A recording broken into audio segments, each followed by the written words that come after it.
10 ஆண்டுக்கு பிறகு தோல்விங்கிறது எதிர்பார்க்கப்பட்ட ஒன்று தான். தேர்தல் தோல்வி வந்து ஒரு கட்சிக்கு அழிவெல்லாம் கிடையாது, ஒரு மாற்றம் வந்திருக்கு. ஆனால் இந்த சூழலை பாஜக வந்து பயன்படுத்தணும்னு நினைக்கிறாங்க. பட் பினராயி விஜயனை வந்து இன்னைக்கு ரெய்டு விடுறாங்கன்னா அவங்களுக்கு தெரியும் பினராயி விஜயன் நெருப்பு, அவரை தொட முடியாது. ஆனால் ஒரு மக்களுக்கான திட்டங்களை நிறைவேற்றுவதன் மூலமாக அடையாளப்படுகிற ஒரு வரலாற்று பிம்பம் அவருக்கு இருக்கு. அதை சிதைக்கணும்னு நினைக்கிறேன். இது முதல் முறையாக இருந்தால் நான் இப்படி சொல்ல மாட்டேன். இது ஒவ்வொரு முறையும் ஒன்றிய முகமை பினராயி விஜயனுக்கு எதிராக இப்படி தான் பயன்படுத்தப்பட்டிருக்கு. லாவ்லின் வழக்குலையும் அதுதான், சம்மந்தமே இல்லை. இன்னைக்கு அவர் வாடகை வீட்டுக்கு போய் குடியேறினார்னு செய்தி போடுற அதே ஊடகங்கள் அவருக்கு ஒரு பெரிய பங்களா இருக்கிறதா அவங்க செய்தி எழுதிக்கிட்டு இருந்தாங்க. அந்த ஊடகங்களோட இரட்டைத்தன்மையை சொல்கிறேன் நான். இல்லாத ஒன்றை கட்டமைச்சாங்க. மூன்றாவதாக நீங்கள் பார்க்குறது தான் இன்றைக்கி வந்திருக்கக்கூடிய அமலாக்கத்துறை ரெய்டு. ஒரு மிகப்பெரிய நெருக்கடி காலத்தில் ஒரு கேப்டனாக இருந்து வழி நடத்தியிருக்காரு. மிகப்பெரிய வெள்ள சேதத்துக்கு எதிராக ஒரு தலைமையை அவர் கொடுத்துருக்கிறார். மக்கள் அவரை மீண்டும் மீண்டும் தேர்ந்தெடுக்கிற அளவுக்கு இன்றைக்கும் ஒரு மக்கள் தலைவராக இருக்கிறார். அப்படிப்பட்ட ஒருத்தர் இன்றைக்கி எதிர்க்கட்சி தலைவர். ஒன்றே ஒன்று, காங்கிரஸ் ஆட்சி பினராயி விஜயனுக்காக நிற்காது, இந்த நேரத்தை பயன்படுத்தி பினராயி விஜயன் பெயரை கெடுக்கலாம் என்கிற ஒரு நப்பாசை. ஆனால் இந்த ஐயப்பன் கோவில் அந்த தங்கம் விவகாரத்தில் கூட சிபிஎம் பாஜகவும் வந்து அண்டர் கிரவுண்ட் டீலிங்கில் இருக்காங்க. அதனால தான் பிரதமர் மோடி இங்கே கேரளாவில் பிரச்சாரத்துக்கு வரும்போது அதை பற்றி பேசவே மாட்டேங்கிறாரு, வாயை திறக்க மாட்டேங்கிறாருன்னு ராகுல் காந்தி அவர்கள் விமர்சனம் பண்ணார். அதுக்கப்புறம் தான் பிரதமர் மோடியும் வந்து அதை பற்றி பேசினாரு அப்படின்னு செய்திகள் வெளிவந்தது. இதை எப்படி பார்க்கறது? ஏன் ராகுல் காந்தி இப்போ அந்த மாநிலத்திலேயே ஆட்சிக்கு வந்துட்டாரு, இன்றைக்கும் எதிர்க்கட்சி தலைவர் தான். இந்த பிரச்சனையை பேசட்டுமே. நான் என்ன கேட்குறேன், ஒரு பிரச்சனையை நீங்கள் பேசணும்னா ஒரு பொறுப்போடு பேசணும். நீங்கள் எதிர்க்கட்சி தலைவர், உங்களோட வந்து பாஜக அரசுக்கு எதிராக இந்தியா கூட்டணி என்று அமையும் போது நாங்கள் கேரளாவில் உங்களை நேரடியாக எதிர்க்கிறோம். ஆனால் இந்தியா கூட்டணியை வலுப்படுத்துவதில் சிபிஎம் ஏன் இவ்வளவு முக்கியத்துவம் காட்டுச்சு? என்னை இவ்வளவு விமர்சிக்கிற உங்களை நாங்கள் ஏன் உங்களை கண்டு நாங்கள் பயப்படலை? அந்த கேள்வி தான் ராகுல் காந்தியை பார்த்து வைக்கிறோம். மடியில் கனம் இல்லை, அதனால் நாங்கள் பயப்படலை. இப்போது பினராயி விஜயன் அவர்களுடைய வீட்டில் அமலாக்கத்துறை சோதனை நடத்தியதுக்கு முன்னாள் முதல்வர் மு.க. ஸ்டாலின் அவர்கள் எதிர்ப்பு தெரிவிச்சிருந்தார். இங்கே விஜய் அவர்களுக்கு நீங்கள் ஆதரவு தெரிவிச்சிருக்கீங்க, உங்கள் ஆதரவோடு தான் ஆட்சி அமைச்சிருக்காரு. அவர் இதை பற்றி வந்து பேசவே இல்லையே. நம்ம வந்து இது விஜய் எம்.கே. ஸ்டாலின்னு நம்ம பேச முடியாது. முதல் விஷயம், தமிழ்நாட்டு மக்கள் இப்போ தான் ஒரு தேர்தலை அவருடைய தீர்ப்பை அளித்து விட்டு கடந்து வந்திருக்கிறார். அரசியலை கூர்ந்து பார்க்கிறார்கள். தமிழ்நாட்டு மக்கள் அளித்த தீர்ப்பு என்ன? நம்ம விருப்பத்துக்கு யாரை வேணால் ஆட்சி கொண்டு வந்துட முடியுமா தமிழ்நாட்டில்? எல்லாத்தையும் நாங்கள் வழி நடத்தினா நாங்கள் டிரைவர் சீட்டில் உட்காந்துட்டு டிவிக்கு வண்டியை ஓட்டிகிட்டு இருக்கோமா? சிம்பிள் கேள்வி அது. எங்களுடைய ஆதரவில் இந்த ஆட்சி தொடருவது என்பது மக்கள் தீர்ப்புக்கு நாங்கள் அளிக்கிற மரியாதை, அவ்வளோதான். தமிழக வெற்றி கழகம் ஒரு நாடு தழுவிய கட்சியாக வரப்போகுதுன்னு சொல்கிறீங்களா? ஸோ அது பார்ப்போம். நம்ம என்னென்னா, நான் வந்து சிரிக்கிறதுக்காக சொல்ல, அதாவது அனைத்து இந்திய அண்ணா திராவிட முன்னேற்ற கழகம்னு பேர் வச்சாங்க. அந்த கட்சி வந்து பல மாநிலங்களில் ஒரு கிளை பரப்பி தான் வச்சுருந்தது.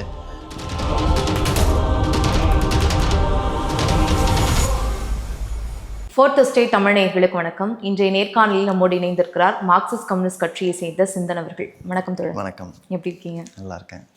இப்போ 2026 சட்டமன்ற தேர்தல் ஒரு வினோதமான தேர்தல் அப்படின்னு சொல்லலாம். கிட்டத்தட்ட 5 மாநிலங்களுக்கு நடந்தது. அதில் ஆட்சி மாற்றம் மேற்கு வங்கத்திலையும் கேரளாவிலையும் நடந்திருக்கு. மேற்கு வங்கத்தில் பாஜக கைப்பற்றிருக்காங்க. 10 ஆண்டுகளாக கேரளாவை கைப்பற்றியிருந்த சிபிஎம்மை இப்போ வீழ்த்திட்டு காங்கிரஸ் கைப்பற்றியிருக்கிறது. இப்போ ஆட்சி மாற்றம் ஆன உடனேயே முன்னாள் முதல்வர் பினராயி விஜயன் அவர்களுடைய வீட்டில் அமலாக்கத்துறை சோதனை நடத்தியிருக்கு. இதனுடைய பின்னணி என்னவா இருக்கும்னு நினைக்கிறீங்க? 10 ஆண்டுகள் தொடர்ந்து ஆட்சி நடத்தின இடது ஜனநாயக அணி, அதாவது மக்களால் தேர்ந்தெடுக்கப்பட்டு ஆட்சியில் இருந்தது. ஸோ அங்கே வந்து உண்மையிலேயே மக்கள் ஒரு வரலாற்று சிறப்பு மிக்க தீர்ப்பை ஏற்கனவே இடது ஜனநாயக அணிக்கு கேரள மக்கள் கொடுத்துருந்தாங்க. 10 ஆண்டுக்கு பிறகு தோல்விங்கிறது எதிர்பார்க்கப்பட்ட ஒன்று தான். தேர்தல் தோல்வி வந்து ஒரு கட்சிக்கு அழிவெல்லாம் கிடையாது, ஒரு மாற்றம் வந்திருக்கு. ஆனால் இந்த சூழலை பாஜக வந்து பயன்படுத்தணும்னு நினைக்கிறாங்க. எதுக்கு பயன்படுத்தணுங்கிறதான் கேள்வி.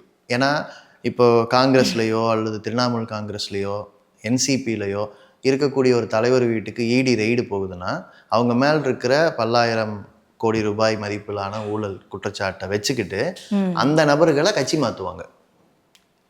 உதாரணத்துக்கு மேற்கு வங்கத்தில் இன்னைக்கு பிஜேபியோட தலைவர் சுவேந்து அதிகாரி, அவர் மேலே நாரதா ஸ்டிங் ஆப்ரேஷன் ஒரு ஊழல் வழக்கு, அதே மாதிரி சிட் ஃபண்ட் ஸ்கேம் எல்லாமே இருக்குது. கட்சி மாறினோடனே அந்த ஊழல் வழக்கு போயிடுது.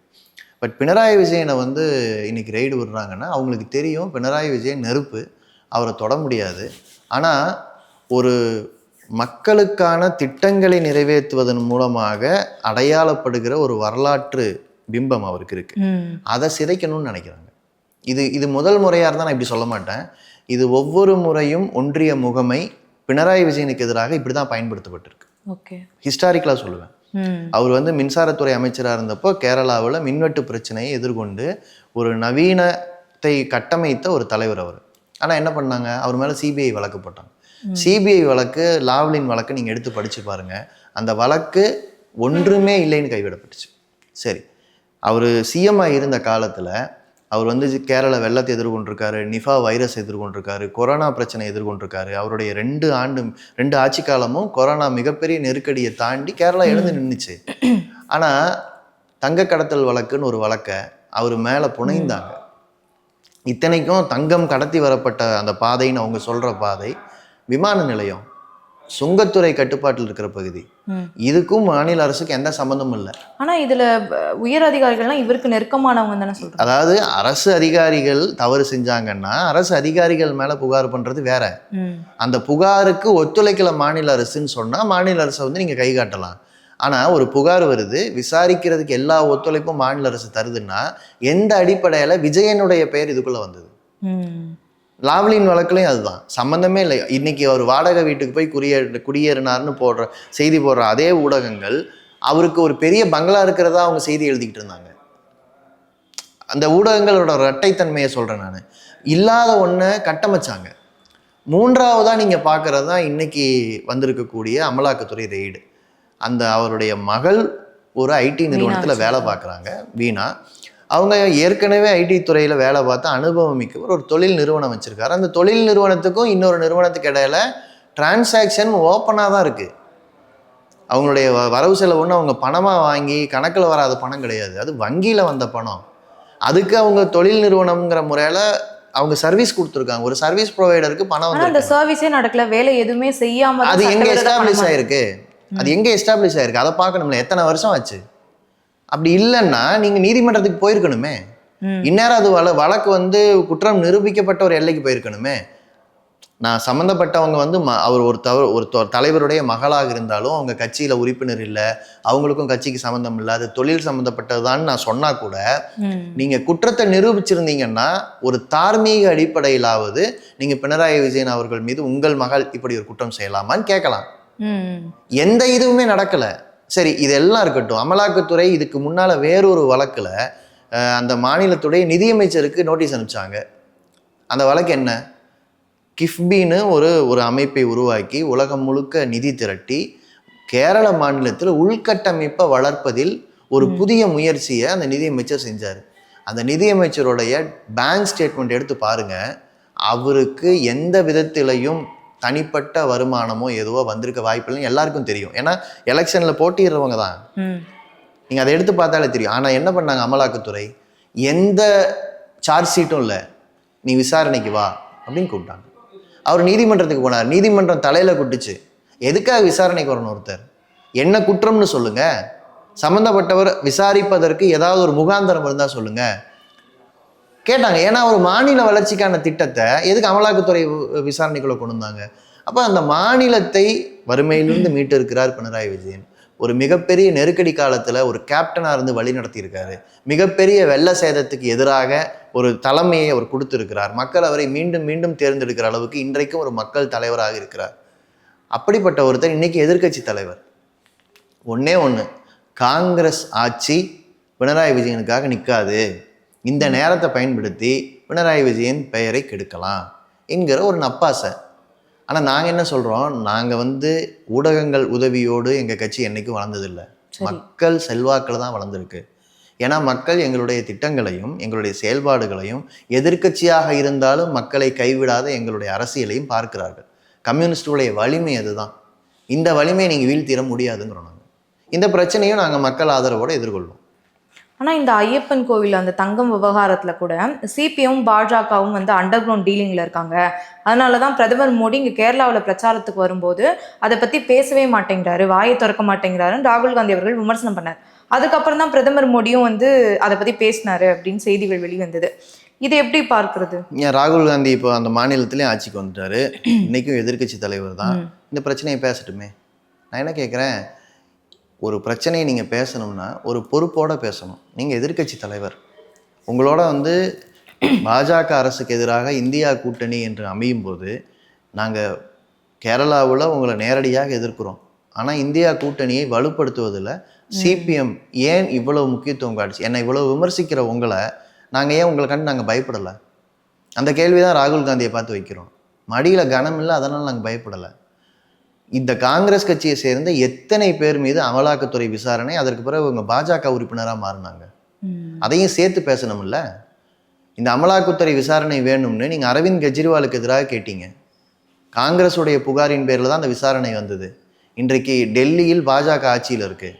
கெஜ்ரிவால் மீது இருந்த வழக்கு ஒரு புகாந்திரமும் இல்லைன்னு இன்னைக்கு வந்து தள்ளுபடி செய்யப்பட்டிருக்கு. அப்போ ராகுல் காந்தி சாதிக்க நினைப்பது என்ன? ஒரு குற்றம் நடந்ததுன்னு ஜோடிச்சு பேசுறது ஒரு மூன்றாம் தர அரசியல்வாதி செய்கிறது. அதையும் ராகுல் காந்தி செய்யணும். அதனால தான் ராகுல் காந்தி வந்து இன்னைக்கு சந்தோஷப்படுவார்னு சொல்லி பினராயி விஜயன் பேட்டி கொடுத்தாரு. சரி, இப்போ ரெய்டு போனாங்கல்ல, அந்த ரெய்டில் ஒன்றுமே கண்டுபிடிக்க முடியலன்னு அறிக்கை வந்திருக்கு. அதற்கு பிறகு கூட காங்கிரஸ் கட்சி அறிக்கை விடலை, பேசலை. அப்போ அவங்களுடைய அரசியல் குற்றச்சாட்டு. இன்னும் சொல்ல போனால் அவர்களுக்கும் பிஜேபிக்கு இடையில என்ன தொடர்புன்னு தான் நம்ம கேள்வி கேட்கணும். ஏன்னா அவங்க அப்படி கேட்டாங்கன்னா இது சிம்பிளான கேள்வி இல்லை. அதை தாண்டி அரசியல் ஐடியாலஜிக்கலாக பார்க்கறதுனால தான் நாங்கள் வந்து இந்த மாதிரி குற்றச்சாட்டுகள் எல்லாம் எங்களை ஒன்றுமே பண்ண முடியல, நாங்கள் ரொம்ப நிதானமாகவும் மக்களுக்கு எது சரியோ அதை செஞ்சுட்டு இருக்கோம். நாங்கள் இப்போ நீங்கள் இந்தியா கூட்டணி பற்றி பேசியிருந்தீங்க. இந்தியா கூட்டணியை பொறுத்தவரை இப்போ காங்கிரஸ் வந்து நிலைப்பாடை மாற்றிருக்கோம். இப்போ மேற்கு வங்கத்தில் கூட மம்தா பானர்ஜி அவர்களுக்கு எதிராக வந்து காங்கிரஸ் வந்து பிரச்சாரத்தை பேசியிருந்தாங்க. இங்கே உத்தவ் தாக்கரே அவர்கள் இந்தியா கூட்டணியுடைய தலைவராக மம்தா பானர்ஜி அவர்கள் வரலாம், இல்லைனா ஸ்டாலின் அவர்களை போடலாம் அப்படின்னு சொல்கிறாங்க. இப்போ இந்தியா கூட்டணி வந்து உடைந்து யார் வந்து தலைவராக போகிறா? 2024 தேர்தல் முடிஞ்ச உடனே எங்கள் கட்சி தலைவர் பிரகாஷ் காரத் தெளிவாக சொன்னார், தேர்தல் முடிந்த பிறகு இந்த இந்தியா கூட்டணிங்கிறதுக்கான அந்த பிளாக்குக்கான தேவை அது இப்போ இல்லை அப்படின்னு அவர் சொன்னார். பல பேர் வந்து ஐயோன்னு அதிர்ச்சியாக பார்த்தாங்க. இதெல்லாம் முன்னுணர்ந்து தான் நாங்கள் சொன்னோம். ஒவ்வொரு மாநிலத்துக்கு ஏற்றாற் போல ஒவ்வொரு மாநிலத்திலும் பாஜக எதிர்ப்பு அணிகள் அமையும். அந்த அணிகளுடைய ஒரு கோர்ப்பாகத்தான் இந்தியா பிளாக் மாதிரி ஒன்று உருவாக முடியுமே தவிர ஒரு நபரை பிரதமர் வேட்பாளராக முன்னிறுத்தி மோடியுடைய சர்வாதிகார எதேச்சதிகார நவபாசிச ஆட்சிக்கு எதிர்ப்பு கட்டமைக்க முடியாது. மாநிலங்களுடைய தனித்துவமும் மாநிலங்களுடைய பன்மைத்துவத்தையும் மதிக்காத ஒரு அரசாங்கத்தை எதிர்க்கிறதுக்கு நீங்கள் வந்து ஒரு உச்சபட்ச ஜனநாயகம் தான் அதுக்கு எதிர்வினையாக இருக்க முடியும். அது ஒரு நபர் கீழே வராது. நாங்கள் அது ஏற்கனவே சொன்னோம், இப்போவும் அதுதான் நடக்குது. ஒவ்வொரு மாநிலத்திலும் மக்களுடைய அரசியல் உணர்வு பாஜகவுக்கு எதிராக இருக்கலாம். அதுக்கு முகம் கொடுக்குற ஒரு எதிர்க்கட்சி ஒற்றுமை வரலைன்னா அப்புறம் எப்படி நாடு முழுக்க அது வரும்? அதனால் பாஜக எதிர்ப்புங்கிற புள்ளியில் இணையணும்னா அதில் மட்டும்தான் இணையணும். குறுகிய அரசியல் பார்வை அதில் இருக்கக்கூடாது. ஆனால் அந்த பாஜக எதிர்க்கக்கூடிய புள்ளியில் வந்து இந்தியா கூட்டணி பலவீனமாகிட்டே இருக்கும். இந்தியா கூட்டணியா இல்லைங்க, அது இந்தியா பிளாக் தான். அது ஒவ்வொரு மாநிலத்திலையும் எமர்ஜா. இப்போ தமிழ்நாடுன்னு எடுத்தால் இந்தியா கூட்டணிக்கு காங்கிரஸா தலைமை, திமுக தானே தலைமை ஏற்றுச்சு. ஆமாம். நீங்கள் கேரளான்னு எடுத்தால் இந்தியா கூட்டணியில் காங்கிரஸும் இருந்தது, கம்யூனிஸ்ட்டும் இருந்தது. நாங்கள் ஏன் எதிர்த்து நின்னோம்? நாடாளுமன்ற தேர்தலையுமே எதிராக தானே நின்னோம். அதனால் மக்கள் மத்தியில் நீங்கள் இது ஒரு அணியாக முன் வச்சிங்கன்னா அவங்களே கேட்பாங்க, எப்படி இது ஒரு அணின்னு கேட்பாங்க. நாங்கள் அதனால தான் இந்தியா பிளாக்குன்னு சொன்னோம். இதை அணியாக முன்வைக்கணும்னு சொன்ன பல பேர் தான் இதை கைவிட்டுட்டு ஓடுறாங்க. நாங்கள் இப்போவுமே சொல்கிறோம், பாஜகவுக்கு எதிரான ஓட்டுக்களை ஒருங்கிணைப்பது ஏதோ நம்ம கட்சி, இப்போ என்னோட கட்சியுடைய தனிப்பட்ட தேவை, இன்னொரு கட்சியுடைய தனிப்பட்ட தேவை கிடையாது. இந்த நாடு வந்து உங்களுக்கு கூட்டாட்சியாக இருக்கணும்னு நினச்சிங்கன்னா அதை ஒருங்கிணைச்சு தான் ஆகணும். ஆனால் மக்கள்கிட்ட முன்வைக்கணும். நாங்கள்லாம் வெவ்வேறு கருத்துக்களை கொண்ட வெவ்வேறு கொள்கைகளை கொண்ட கட்சிகள். அதை நாங்கள் முன்வைக்காமல் அவங்ககிட்ட ஒரு ஃபால்ஸ் ஹோப் கொடுக்கக்கூடாதுல்ல. ஓகே, ரெண்டும் சேர்ந்ததுன்னு நான் பார்க்குறேன். இப்போது பினராயி விஜயன் அவர்களுடைய வீட்டில் அமலாக்கத்துறை சோதனை நடத்தியதுக்கு முன்னாள் முதல்வர் மு.க. ஸ்டாலின் அவர்கள் எதிர்ப்பு தெரிவிச்சிருந்தாரு. இங்கே விஜய் அவர்களுக்கு நீங்கள் ஆதரவு தெரிவிச்சிருக்கீங்க, உங்கள் ஆதரவோடு தான் ஆட்சி அமைச்சிருக்காரு. அவரும் இதை பற்றி வந்து பேசவே இல்லையே. நம்ம வந்து இது விஜய் எம்.கே. ஸ்டாலின்னு நம்ம பேச முடியாது. முதல் விஷயம், தமிழ்நாட்டு மக்கள் இப்போ தான் ஒரு தேர்தலை அவர்களுடைய தீர்ப்பை அளித்து விட்டு கடந்து வந்திருக்கிறார். அரசியலை கூர்ந்து பார்க்கிறார்கள். தமிழ்நாட்டு மக்கள் அளித்த தீர்ப்பு என்ன? நம்ம விருப்பத்துக்கு யாரை வேணால் ஆட்சி கொண்டு வந்துட முடியுமா தமிழ்நாட்டில்? அவங்க 108 எம்எல்ஏக்களை விஜய்க்கு கொடுத்துருக்காங்க. அது உண்மை தானே? அதில் எதுவும் நமக்கு மாற்று கருத்து இல்லையே. அப்போது அந்த 108 பேரோட எங்கள் சிபிஎம், சிபிஐ, விசிகே, ஐயூஎம்எல் இந்த ஒரு 8 சீட்டுகள் இணைந்தால்தான் இந்த கட்சி ஆட்சி அமைக்க முடியும் என்கிற நிலைமை இருக்குது. அப்போ நாங்கள் ஒரு தெளிவான நிலை எடுத்திருக்கோம். ஆனால் எங்களை வந்து எப்போவுமே நீங்கள் வந்து டக்குன்னு ஒரு கூட்டத்தோடு சேர்த்து பேசுகிற மாதிரி இருக்குது. கம்யூனிஸ்டுகள் நிலைப்பாடு ரொம்ப தெளிவுங்க. நாங்கள் ஆட்சியில் பங்கெடுக்கலை, வெளியிலிருந்து ஆதரிக்கிறோம். ஆனால் இந்த ஆதரவு 5 ஆண்டுக்கும் தொடரும், அதை பற்றி கவலை இல்லை. ஆனால் ஆட்சியில் நாங்கள் ஏன் பங்கெடுக்கலை? ஏன்னா எங்களுக்கு மக்கள் அளித்திருக்கிற தீர்ப்பு நாங்கள் எதிர்க்கட்சியாக இருக்கணுங்கிறது தான். ஓகே, அந்த அடிப்படையில் நாங்கள் தமிழ்நாட்டு தீர்ப்பை மதிக்கிறோம். நாங்கள் எதிர்க்கட்சியாக தான் செயல்பட போகிறோம். எங்களுக்கு நிறைய சங்கங்கள் இருக்குது, நிறைய அமைப்புகள் இருக்குது, எங்கள் கட்சிக்கு முன் போராட்டங்கள் இருக்குது. இன்றைக்கு கூட நாங்கள் வந்து மேகதாது அணை எதிர்ப்பாக நாங்கள் தஞ்சாவூரில் ஒரு வலிமையான போராட்டத்தை முன்னெடுத்துட்டு தான் பேசிக்கிட்டு இருக்கோம். இதில் காங்கிரஸ் லைன் என்ன, விஜயோட லைன் என்ன, தமிழ்நாடு அரசு என்ன லைன் எடுக்கணுமோ அதை நாங்கள் பேசுகிறோம். சரியா? இப்போ திராவிட முன்னேற்ற கழகத்துக்கு பிஜேபி எதிர்ப்பது அவங்க கொள்கை. அமலாக்கத்துறை இந்த மாதிரியான மோசமான செயல்பாட்டில் ஈடுபடக்கூடாதுங்கிறது திமுகவோட கொள்கை. திமுக தன்னுடைய கொள்கையில் உறுதியாக இருந்தால் நாங்கள் வரவேற்கிறோம். எங்களுக்கு அதில் மாற்று கருத்து இல்லை. எங்களுடைய கொள்கையில் நாங்கள் உறுதியாக இருக்கிறோம். தமிழக வெற்றி கழகமோ காங்கிரஸோ அல்லது விடுதலை சிறுத்தைகளோ இன்னைக்கு அறிக்கை விட்டுருக்காங்களா இல்லையாங்கிற கேள்வியை மக்கள் கேட்கட்டும்ன்றான். இதுதான் சரி. மற்றபடி எல்லாத்தையும் நாங்கள் வழி நடத்தினா நாங்கள் டிரைவர் சீட்டில் உட்காந்துட்டு டிவிக்கு வண்டியை ஓட்டிக்கிட்டு இருக்கோமா? சிம்பிள் கேள்வி அது. எங்களுடைய ஆதரவில் இந்த ஆட்சி தொடருவது என்பது மக்கள் தீர்ப்புக்கு நாங்கள் அளிக்கிற மரியாதை, அவ்வளோதான். தாமக்கினுடைய இன்னொரு கண்ணோட்டத்தோட பார்த்தோம் அப்படின்னா, தமிழ்நாட்டில் மட்டும் இந்த கட்சி இல்லாமல் தேசிய அளவில் கொண்டு போகலாம் அப்படின்றதும் ஒரு வியூகம் வகுக்கிறதா சொல்லப்படுது. கேரளாவில் பார்த்தோம் அப்படின்னா விஜய் அவர்களுக்கு ஒரு கணிசமான ரசிகர்கள் இருக்காங்க, அதனால அங்கே கட்சியை தொடங்கலாம் அப்படின்னு சொல்லப்படுது. அங்கே வந்து காங்கிரஸ் கட்சியினுடைய தயவோடு கூட்டணி அமைத்து ஆட்சி அமைக்கலாம் அப்படின்னு சொல்லப்படுது. ஒருவேளை இதற்காகத்தான் வந்து சரி யாரையும் வந்து விமர்சனம் பண்ணாமல் அப்படியே போகலாம் அப்படின்னு நினைக்கிறாங்களோ? தமிழக வெற்றி கழகம் ஒரு நாடு தழுவிய கட்சியாக வரப்போகுதுன்னு சொல்கிறீங்களா? ஸோ அது பார்ப்போம். நம்ம என்னென்னா, நான் வந்து சிரிக்கிறதுக்காக சொல்ல, அதாவது அனைத்து இந்திய அண்ணா திராவிட முன்னேற்ற கழகம்னு பேர் வச்சாங்க. அந்த கட்சி வந்து பல மாநிலங்களில் ஒரு கிளை பரப்பி தான் வச்சுருந்தது. நமக்கே தெரியும். இப்போ புகழேந்தி நிறைய பேர் பேசுகிறாங்க இல்லையா? இப்போ தேர்தல் நேரத்தில் எம்எல்ஏக்களை கொண்டு போய் ரெசார்ட்டில் வைக்கிறது கூட புதுச்சேரியில் வச்சாங்க. ஸோ அது வந்து பல மாநிலங்கள் இருக்கிற கட்சி தான் அது. ஸோ தாவேகா அப்படி ஒரு கட்சியாக வருதுங்கிறது வேற. பட் என்னை பொறுத்த வரைக்கும் தமிழ்நாட்டு மக்கள் ஒரு மாற்றத்துக்கு வாக்களிச்சிருக்காங்க. ஆனால் அந்த மாற்றத்தை அவங்க கொள்கை ரீதியாக தேர்ந்தெடுக்கலை. சரிங்களா? நம்ம வந்து வாக்களிச்சிட்டாங்க, வாக்குக்கு மரியாதை கொடுக்குறோம். ஆனால் அதே சமயம் தாவேகாவுடைய கொள்கை என்ன என்பது இன்றைக்குமே வெளிப்படையாக பல விஷயங்களில் தெரியலை. அப்போ அதுக்கான கால அவகாசத்தை அவங்களும் கேட்குறாங்க, நாங்களும் சரி பார்க்குறோம். மற்றபடி கொள்கை ரீதியாக முரண்படுவது தான் ஒரு கட்சி மேலே நம்ம முரண்படுவது சரியாக இருக்கும். அவங்க கொள்கையை வெளிப்படுத்தாமல் இருப்பதன் மூலமாக தன்னை வளர்த்து கொள்ளலாம்னு நினச்சாங்கன்னா அது அரசியலில் ரொம்ப நாளைக்கு பலன் கொடுக்காது. அதுதான் நான் ஒரு அறிவுரையாகவோ அல்லது ஆலோசனையாகவோ நான் தாவேகா நண்பர்களுக்கும் சொல்லிக்கிறது. ஒரு கொள்கை அடிப்படையில் தான் அரசியல் கட்சி செயல்பட முடியும். மாநில உரிமையை கைவிட்டுட்டு ஒரு மாநில கட்சி செயல்பட முடியாது. அப்போ இந்த மாநிலத்தில் அந்த கட்சி இருக்குது, மாநில உரிமை விஷயத்தில் அமைதியாக இருக்குன்னா அந்த கட்சியை ஆதரிப்பவர்கள் இதற்காக நம்ம அவங்கள தேர்ந்தெடுத்தோம் அப்படின்னு யோசிக்கிற வரைக்கும் நாம் அந்த கேள்வியை மட்டும், ஏன்னா நாம் வெளிப்படுத்துகிறோம், நாம் எதிர்கொள்கிறோம். ஒரு எதிர்கட்சிக்கு ரோல் இருக்குல்ல, நாங்கள் அந்த எதிர்கட்சியாக நாங்கள் அதை எதிர்கொள்ள போகிறோம். நாங்கள் தாவேகாவை பேச சொல்ல போகிறோம். சட்டமன்றம் கூடுனா நிச்சயமாக எங்களுடைய தீர்மானங்கள், எங்களுடைய விவாதங்கள் இதை நோக்கி தான் இருக்கும். அதுக்கு பதில் சொல்ல வேண்டிய இடத்துக்கு நாங்கள் கொண்டு வருவோம். இங்கே நம்ம வந்து கொள்கையை பற்றி பேசுகிறோம், ஆனால் வெளியில் மக்களிடம் போய் கேட்டால் இல்லை இப்போ கொள்கை இருக்கக்கூடிய கட்சிலாம் எங்களுக்கு என்ன பண்ணாங்க, எங்களுக்கு முதல்ல அடிப்படை வசதிகள் செஞ்சு கொடுங்க அப்படின்றது தான் அவங்களுடைய மன ஓட்டமாக இருக்குது. இப்போது சமீபத்தில் போய் சண்முகம் அவர்கள் கூட விகடனில் ஒரு இன்டர்வியூ கொடுத்துருந்தாரு. அதில் வந்து என்ன சொல்கிறாருன்னா, தொகுதிக்கு வந்து நல்லது செஞ்சால் நம்ம வெற்றி பெறலாம் அப்படின்ற இந்த வாதத்தை வந்து நம்ம பேசவே கூடாது. ஏன்னா அப்படி அது உண்மை அப்படின்னா முன்னாள் முதல்வர் மு க ஸ்டாலின் அவர்கள் அவருடைய தொகுதியில் வந்து தோல்வி அடைஞ்சிருக்கிற மாட்டாரு அப்படின்னு சொல்கிறாரு. இது எப்படி எடுத்துக்கிறது? அந்த மக்களை போய் கேட்டோம் அப்படின்னா எங்களுக்கு அடிப்படை வசதிகளே இல்லை. இப்போ கூட சாலைகளில் மழை பெஞ்சுது அப்படின்னா தண்ணி நிற்கிற ஒரு சூழல் தான் இருக்குது, விஐபி தொகுதின்னு சொல்கிறாங்க. இது எப்படி எடுத்துக்கிறது? இல்லை, ஒரு தேர்தலை தீர்மானிக்கிற பல சக்திகள் இருக்குது. இப்போ கொளத்தூர் தொகுதியில் மக்கள் அடிப்படை வசதிகளை மற்ற தொகுதியை விட அதிகமாக தான் அனுபவிக்கிறாங்க. ஆனாலும் அவங்க வந்து முன்னாள் முதல்வர் ஸ்டாலினை தோற்கடிச்சிருக்காங்கன்னா அந்த மக்கள் அரசியலாக வேறொரு மாற்றத்தை எதிர்பார்த்துருக்காங்க. அது உண்மை. ஆனால் அந்த மாற்றம் அது உள்ளூர் பிரச்சனையால் வந்ததா அல்லது நாடு தழுவிய பிரச்சனையால் வந்ததா அது நமக்கு தெரியாது. வாக்களிக்கிறதுல எல்லா விதமான வாக்காளர்கள் இருக்காங்க. 1 கோடி பேர் வந்து ஒரு கட்சிக்கு வாக்களிக்கிறாங்கன்னா அந்த 1 கோடியையும் ஒரே மாதிரி வகைப்படுத்த முடியாது. தற்குறின்னு சொல்ல முடியாது, அல்லது எல்லாம் பண்ணையாருன்னு சொல்ல முடியாது. அப்போ இந்த வாக்காளர்கள் ஏன் வாக்களிச்சாங்க என்னங்கிறதெல்லாம் யோசிக்கிறது வந்து ஒவ்வொரு கட்சியும் இன்டர்னலாக ரிவ்யூ பண்ணிக்கிட்டோம். என்னை பொறுத்த வரைக்கும் மக்கள் அரசாங்கத்தின் மீது சில கோரிக்கைகளை எப்போதும் வைப்பார்கள். அதுக்கு வடிவம் கொடுக்கறதுக்கு பல கட்சி இருக்குது, சரிங்களா? அதே மாதிரி இன்றைக்கு தோற்று இருக்கிற கட்சிகள் பெற்றிருக்கிற வாக்குகளுடைய கூட்டுத்தொகை அதிகம். அதிமுக வாங்கின வாக்கு அதிகம்தான், திமுக வாங்கின வாக்கு அதிகம் தான். ரெண்டையும் கூட்டினீங்கன்னா தாவேகாவோட அதிகமாக தான் இருக்கும். அப்போ விமர்சன பார்வை இருக்கிற மக்கள் அதிகமான எண்ணிக்கையில் இருக்காங்க. இப்போ எல்லாருக்குமான முதலமைச்சராக தான் விஜய் இருக்கார். அதனால தான் சொன்னேன், இங்கே ஆளுங்கட்சி மட்டும் இல்லை, எதிர்கட்சிக்கு ரோல் இருக்கு, வலிமையான ரோல் வந்திருக்கு.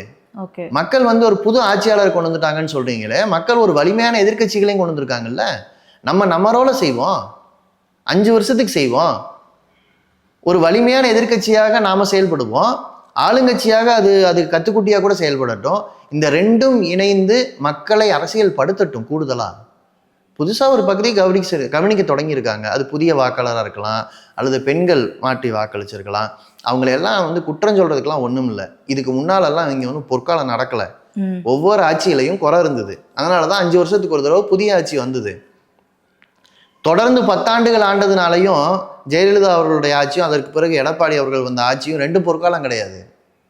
ஸோ ஒரு மாநிலத்தால் என்ன செய்ய முடியுமோ, அந்த மாநிலத்துக்கு என்ன லிமிட்டேஷன் இருக்கோ அதை தாங்க ஒரு மாநில கட்சிகள் செய்யும்.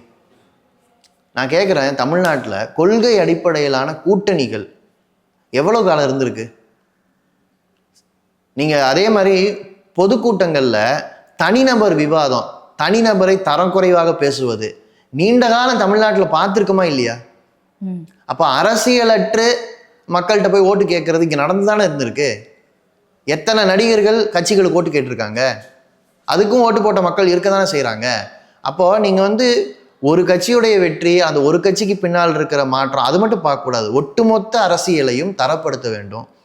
நம்முடைய மாணவர்களுக்கு அரசியல் போய் சேரணும், நம்முடைய இளைஞர்களுக்கு, நம்முடைய பெண்களுக்கு அரசியல் விவாதம் போய் சேரணும்னா அதுக்கு எல்லா கட்சிகளும் கடுமையாக உழைக்கணும். அதை விட்டுட்டு ஒரு தீர்ப்பு வந்த பிறகு நம்ம யாரையும் குறை சொல்கிறது, இல்லை இந்த தீர்ப்புக்கு பிறகு ஒரு மாதிரி பார்க்குறதுங்கிறது வந்து என்னை பொறுத்தவரை கம்யூனிஸ்டாக நான் சரின்னு நான் நினைக்கல. தமிழக முதல்வர் விஜய் அவர்கள் நேற்று பிரதமர் அவர்களை போய் சந்தித்து வந்திருக்கிறார் தமிழ்நாட்டுக்கு. அதில் குறிப்பாக ஒரு 4 கோரிக்கைகள் வச்சிருக்காரு. அது தமிழ் தாய் வாழ்த்து ஒழிக்க விடணும் அப்படின்னும், மீனவர்கள் பிரச்சனை, மேகதாட்டு பிரச்சனை அப்படின்னு நிறைய கோரிக்கைகளை வச்சிருப்பதாக சொல்லப்படுது. தமிழ் தாய் வாழ்த்தை பொறுத்தவரை ஏற்கனவே தமிழ்நாடு அரசு வந்து ஒரு அரசாணை வெளியிட்டிருக்காங்க இல்லையா? அதாவது பள்ளிக்கூடங்கள், அரசு அலுவலகங்கள் இங்கெல்லாம் வந்து தமிழ் தாய் வாழ்த்து தான் முதல்ல வந்து பாடணும் அப்படின்னு. இது வந்து கோரிக்கையா ஏன் வந்து பிரதமர் அவர்களிடம் வைக்கணும்? முதல் விஷயம், அந்த பிரச்சனை தமிழ்தாய் வாழ்த்துக்கு 3ஆம் இடம் என்பதால் எழுந்தது அல்ல. அதுக்கு வந்தே மாதரம் என்கிற பாடலை அதில் வந்து நீக்கப்பட்ட வரிகளையும் சேர்த்து தொடர்ந்து நம்ம முழுசா பாடணும்னு சொல்லப்பட்டதுனால வந்தது. இந்த சட்டம் பிப்ரவரி மாதம் நிறைவேற்றப்பட்டுச்சு. ஆமாம், அது வந்து விதிகளா, சட்டம் இல்லை விதிகளில் கொண்டு வந்தாங்க.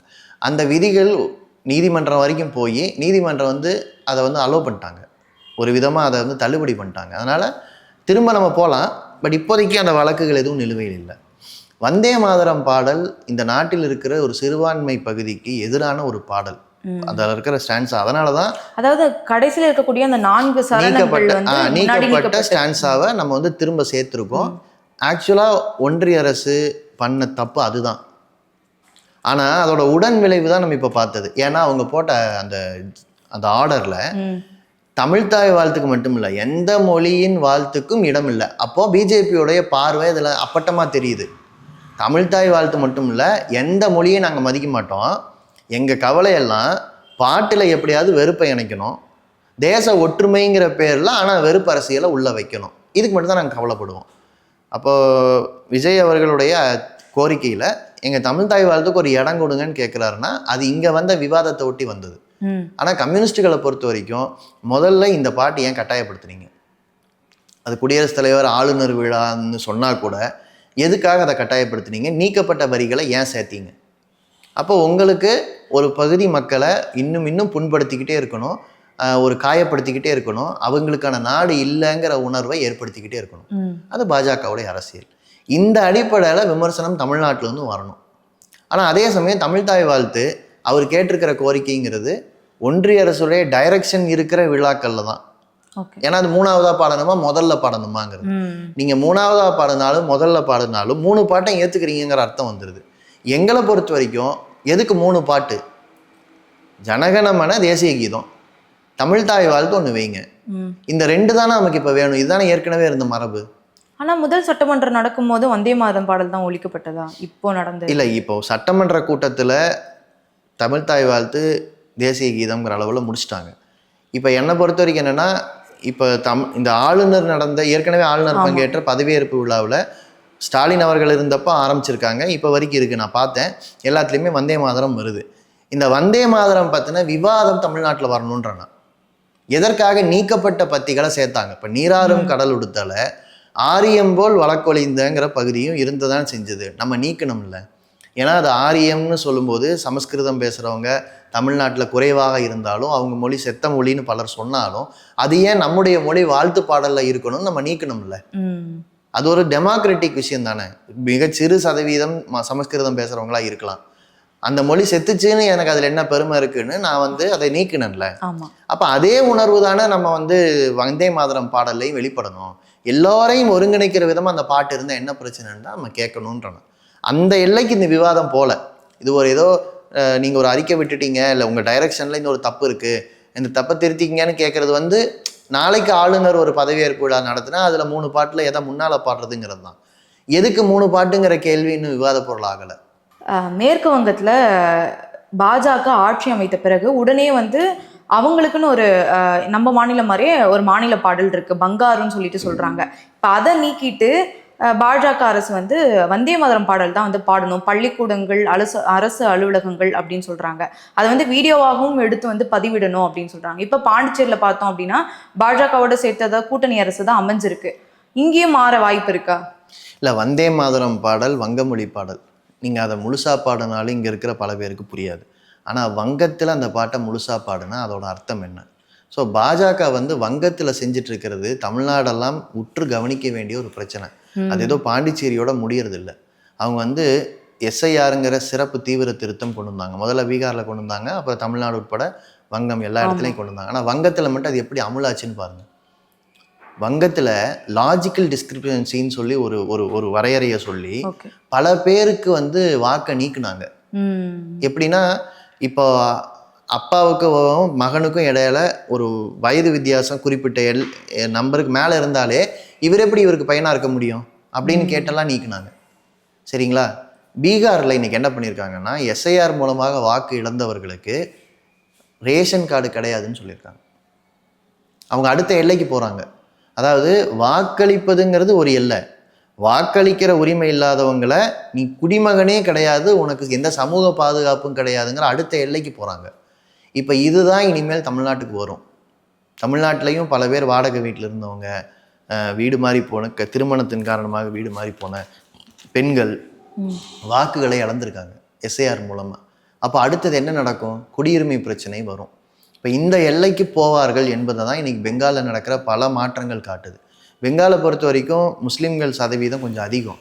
எனவே இந்து முஸ்லீம் முரண்பாடை உருவாக்குவதற்கும் குறிப்பாக வங்கதேச எல்லையும் இருக்கிறதுனால இந்தியா பாகிஸ்தான் பிரச்சனை மாதிரி இந்தியா வங்கதேச பிரச்சனை என்பது ஒரு அரசியல் பிரச்சனையாக மாறுவதற்காக அதை நோக்கி பிஜேபி போகுது. இப்போ அந்த பார்வையை நம்ம மனசில் வச்சுட்டு பார்த்தோம்னா ஜனநாயகமே கேள்விக்குள்ளாகும். அப்போ அதனால் அதை அனுமதிக்கக்கூடாது என்கிற நிலைப்பாடு தான் நான் சொல்ல விரும்புகிறேன். அது வந்தே மாதரம் சம்மந்தப்பட்டதாகவோ அல்லது பள்ளிக்குள் பாடுவதை வீடியோ எடுத்து போடுங்கன்னு சொல்கிற ஒரு சாதாரண ஒரு நிர்வாக பிரச்சனை கிடையாது. இது ஒரு சோஷியல் இன்ஜினியரிங், மத அடிப்படையில் மக்களை வாக்களிக்குவதும் மத வெறுப்பை எல்லா இடத்திலும் திணிப்பதும் என்பதாக பாஜக போய்கிட்டு இருக்குன்னு பார்க்குறேன்.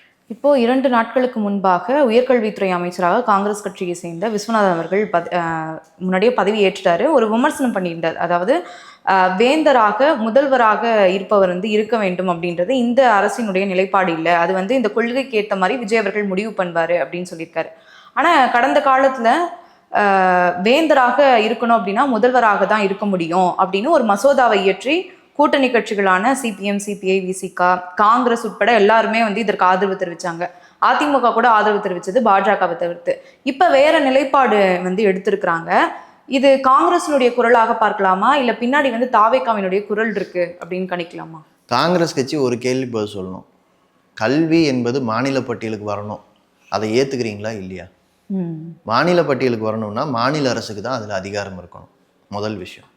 ரெண்டாவது, ஒரு முதலமைச்சர் வேந்தராகணும்னு என்னைக்கு தமிழ்நாடு அரசு முடிவெடுத்தது? அவர் ஏன் நடந்ததை தப்பாக சொல்கிறாரு? நடந்தது என்னன்னா, துணைவேந்தர் நியமனம் என்கிற அதிகாரம் முதலமைச்சர் கைக்கு வரணும்னு தான் நம்ம சொன்னோம். மற்றபடி வேந்தராக ஆளுநரோ வேற யாரோ இருக்கிறது பிரச்சனை இல்லை. அது ஒரு பொம்மை பதவியாக, ஒரு லப்பர் ஸ்டாம்பாக இருந்துட்டு போகலாம். ஆனால் வேந்தர் நியமனத்தை ஏன் ஆளுநர் பண்ணணும்? இந்த கேள்வி ஏன் வருதுன்னா, தமிழ்நாட்டில் இன்னைக்கு 16 பல்கலைக்கழகங்களுக்கு வேந்தர் இல்லை, துணைவேந்தர் இல்லை. ஆமாம். இன்னும் இந்த வருஷம் கடைசியில் போச்சுன்னா 20 பல்கலைக்கழகத்துக்கு இல்லாமல் போயிடும். மொத்தமே இருக்கிறது 21 தான். நீங்கள் 20 பல்கலைக்கழகத்துக்கு வேந்தர் இல்லாத நிலைமை வந்துடும். இது யார் அலோவ் பண்ணா? இந்த சூழல் ஏன் வந்தது? ஏன்னா ஆளுநர்கள் துணைவேந்தர் நியமனத்தில் மாநில அரசின் தேர்வுகளை நிராகரித்தார்கள். 4வது ஒரு ஆளை சேர்க்கணுங்கிறாங்க, எல்லாமே தான். அதாவது ஒரு படு மோசமான ஒரு போக்கை நோக்கி ஆளுநர்கள் ஒரு அரசியல் செய்ய துடிக்கிறாங்க. இப்போவுமே அந்த சட்டம் உச்சநீதிமன்றம் வரை போய் நம்ம அதை அமலுக்கு கொண்டு வந்தோம். ஆனால் என்ன பண்ணிட்டாங்க, திரும்ப உயர்நீதிமன்றத்துக்கு போய் ஒன்றிய அரசின் யூஜிசி விதிகளை அதை சொல்லி அந்த விதிக்கு இந்த சட்டம் புறம்பாக இருக்குன்னு சொல்லி இன்னைக்கு நீதிமன்றத்தில் தடை வாங்கி வச்சுருக்காங்க. அப்போது ஒரு உயர்கல்வித்துறை அமைச்சர் இந்த வரலாற்றையே புறந்தள்ளிட்டு கேட்ட கேள்விக்கு ஒரு முரணாக பதில் சொல்லி வச்சுருக்காரு. அதனால் அவர் தான் தன்னை இன்னும் கொஞ்சம் தயார்படுத்திக்கணும்னு நான் நினைக்கிறேன். ஏன்னா இது முதலமைச்சர் முடிவெடுக்கிற பிரச்சனையே கிடையாது, இது நீதிமன்றத்தில் இருக்குது. நீதிமன்றத்துக்கு போய் ஒன்று இந்த வழக்கை வாதாடி ஜெயிக்கணும், இல்லைன்னா ஏற்கனவே இப்போ துணைவேந்தர் இல்லாத பல்கலைக்கழகங்களுடைய நிலைமை என்ன அது உயர்கல்வித்துறை சொல்லணும். ஏன்னா அங்கே 40% பேராசிரியர்கள் இல்லை.